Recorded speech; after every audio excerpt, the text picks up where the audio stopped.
शांति। ओम शांति। ओम शांति। आज का स्वमान, मैं संपूर्ण कर्मातीत आत्मा हूँ। हम सब बाबा के बच्चों का लक्ष्य है संपूर्ण कर्मातीत बनना, एक ऐसी स्थिति को प्राप्त करना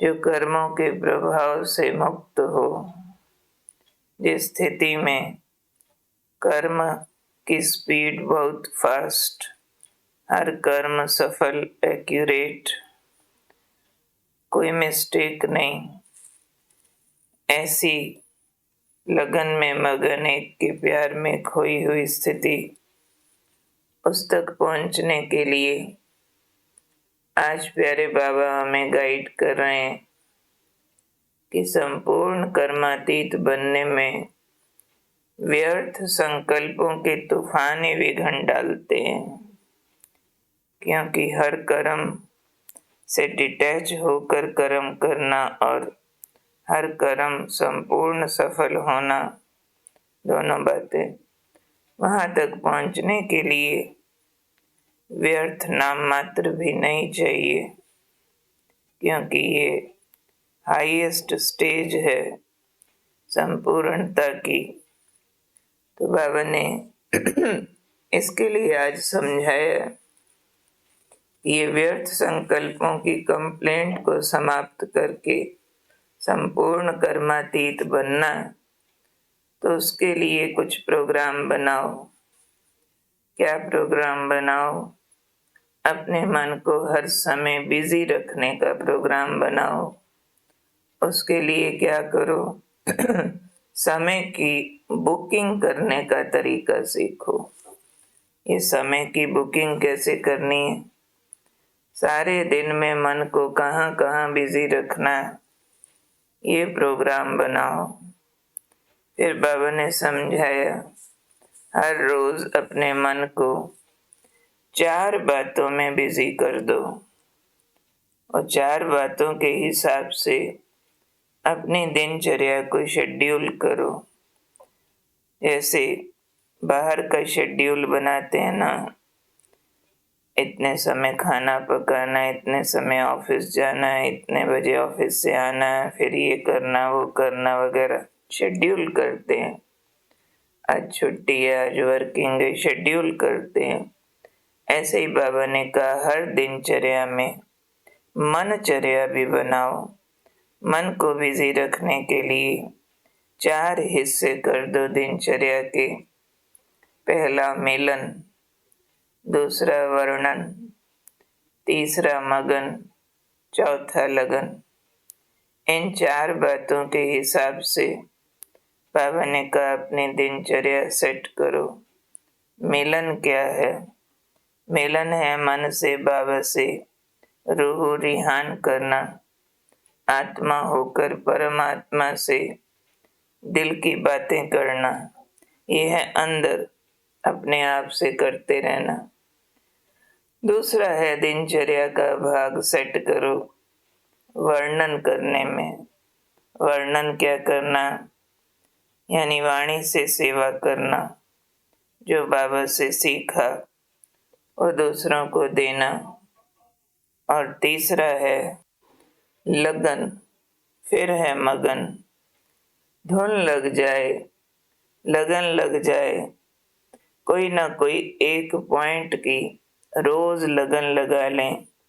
मैंने अपने कर्मों से बाबा का शो करना, मैंने आत्मा ज्योति का अपने अंदर साक्षात्कार करके औरों को कराना। कोई ना कोई लगन लग जाए।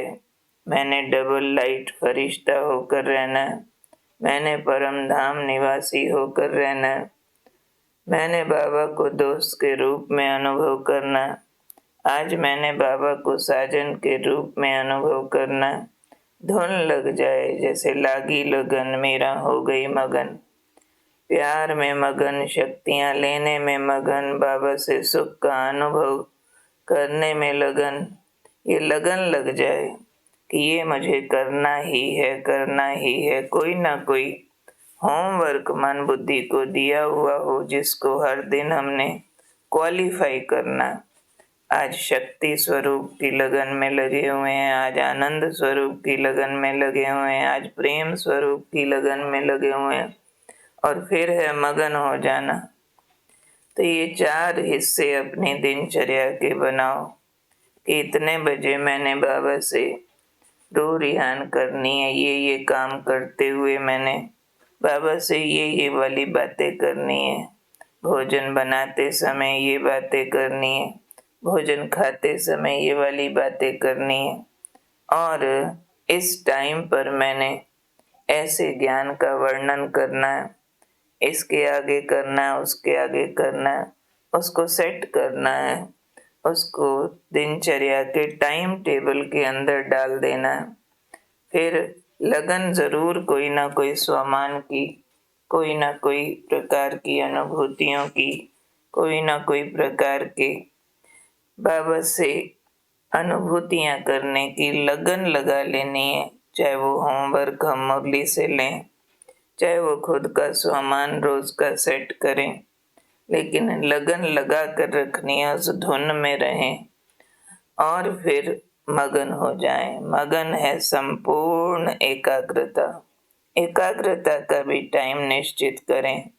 जैसे दिन में 5 बार ट्रैफिक कंट्रोल है, 3-3 मिनट लक्ष्य रखें मगन होने का। मगन है एक के अंत में खो जाना, एक के प्यार में मगन हो जाना, एक के प्राप्तियों में मगन हो जाना, दूसरा कुछ सूझे ही नहीं। दिन में 5 बार 3-3 मिनट का ट्रैफिक कंट्रोल है, दिन में शायद 12 बार 1-1 मिनट का ट्रैफिक कंट्रोल है, उसमें है मगन हो जाना। तो मिलन को भी शेड्यूल करें, यानी रूह रिहान बाबा के साथ बातें करने को, ये काम करते ये बातें, वो काम करते वो बातें। मिलन भी है हमारा कर्म योग और लगन भी है हमारा कर्म योग। वर्णन है हमारा वाणी से सेवा का पाठ, और फिर मगन हो जाना है, जैसे एकाग्र हो जाना, एक के अंत में खो जाना। तो मिलन का भी टाइम टेबल बनाए, वर्णन वाणी से सेवा का भी टाइम टेबल बनाए। लगन कौन सी लगा कर रखनी है, उस लगन को निर्धारित करें रोज, और फिर बीच बीच में 5-5 मिनट मगन हो जाएं। नुमा शाम को एकाग्र होके मगन हो जाएं, रात्रि सोने से पहले मगन हो जाएं। तो बाबा ने कहा इस तरह से 4 बातों में मन को बिजी कर दो, मिलन, वर्णन, लगन, मगन। तो इससे समय भी सफल हो जाएगा और व्यर्थ की कंप्लेन भी समाप्त हो जाएगी। सिर्फ कर्म न रहे, कर्म योग हो जाए। सिर्फ विश्राम करना, सिर्फ चलना फिरना वो न हो जाए, उसमें भी रूह रिहान शामिल हो जाए। तो अपने मन को प्रोग्राम देने से बाबा ने कहा व्यर्थ संकल्पों के तूफान जो विघ्न डालते हैं उनको समाप्त कर सकेंगे। तो करना क्या है, हर समय बिजी रहना, समय की बुकिंग करनी है। तो ये काम हर एक आज जरूर करेंगे। तो याद रखेंगे मैं संपूर्ण कर्मातीत आत्मा हूँ, व्यर्थ संकल्पों के तूफान से मुक्त, मन को बिजी रखने वाली, मिलन, वर्णन, लगन, मगन में व्यर्थ की कंप्लेन से मुक्त हूँ। याद की यात्रा में आगे बढ़ते रहने के लिए आवश्यकता है मन को स्वच्छ करने की, ईर्ष्या मुक्त करने के लिए आज प्यारे बाबा ने समझाया जिससे ईर्ष्या व घृणा होती है वहां भी झुकाव होता है। बार बार वही याद आता रहेगा। बैठेंगे योग में बाप को याद करने और याद आएगा घृणा व ईर्ष्या वाला। सोचेंगे मैं स्वदर्शन चक्रधारी हूँ और चलेगा प्रदर्शन चक्र, तो झुकाव दोनों तरफ का नीचे ले आता है। दोनों तरफ का मतलब एक है जिससे लगाव है, उसकी तरफ मन झुकता है। दूसरा जिससे घृणा या ईर्ष्या है, उसकी याद बार बार आती है। तो दोनों ही झुकाव जो हैं, चाहे लगाव वाले चाहे ईर्ष्या वाले, नीचे ले आता है। इसलिए दोनों चेक करना। फिर बाप के आगे अर्जी डालते हैं कि वैसे मैं बहुत अच्छा हूँ, सिर्फ ये एक बात ऐसी है, इसको आप मिटा दो। बहुत बाबा से के बच्चे बाबा को ऐसे बोलते हैं, वैसे बहुत अच्छा हूँ, थोड़ा फलाने से मोह है, थोड़ा फलाने से जेलसी है, बाबा आप इसको मिटा दो। अब बाप मुस्कुराते हैं कि हिसाब बनाया आपने और चुकतू बाप करे। चुकतू करावे ये बात ठीक है, लेकिन चुकतू करे ये बात ठीक नहीं है। बनाने के समय यानी हिसाब किताब बनाने के समय तो बाप को भूल गए और चुकतू करने के टाइम बाबा बाबा कहते हो। तो करावन हार कराने के लिए बांधा हुआ है, लेकिन करना तो आपको पड़ेगा ना। तो पुरुषार्थ तो खुद करना, बाबा की मदद लेनी है। खुद पुरुषार्थहीन होकर के केवल बाबा के ऊपर छोड़ नहीं देना है। तो ये विशेष महावाक्य आए दिन में 8-10 बार पढ़ करके इस पर फिर जो मनन चिंतन का क्वेश्चन आएगा, सब कंपल्सरी रूप से, अनिवार्य रूप से अवश्य लिखेंगे। ओम शांति।